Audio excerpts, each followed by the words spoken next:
So in part A, we have to find the position of the particle at the time t equals 3.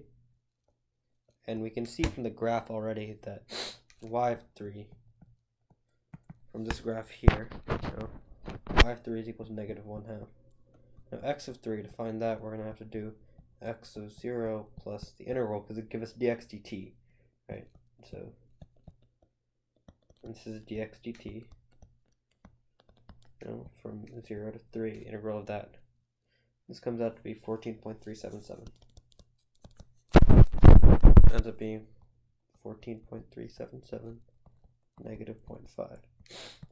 For part B, we have to find dy over dx. And we know that dy over dx times dx over dt is equal to dy over dt by the chain rule. So we just have to find dx dt and dy dt. We know that dy dt is clearly from the graph. No, we look at it for 1/2. At 3. Dx over dt, well, we just have to plug it in. 3 squared plus sine 3, because they give us a formula for it, is 9.956.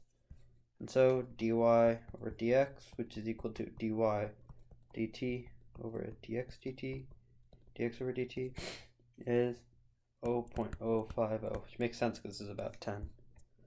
Now for part C, speed is just dx over dt squared of dx over dt squared plus dy over dt squared.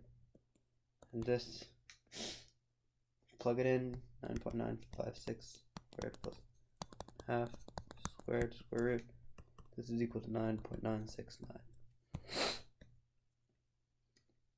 Now for part D, we have to find the distance. And the distance is equal to the arc length. Distance traveled is the arc length. The formula for the arc length is this.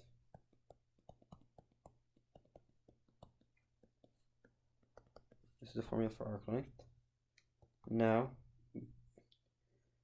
so what we want is integral from 0 to 2 of this.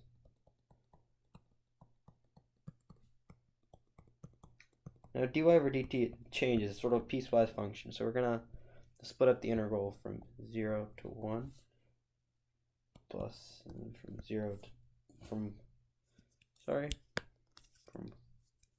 1 to 2.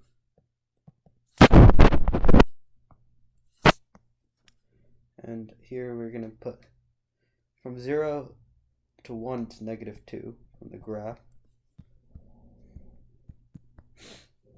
And from 1 to 2 it's 0. And here it's just both these places. I'm going to write it down here because there's not enough space. It's t squared plus sine 3t squared here. And they're going to square that because it's dx over dt squared plus dy over dt squared. Here's the same thing. And this ends up evaluating to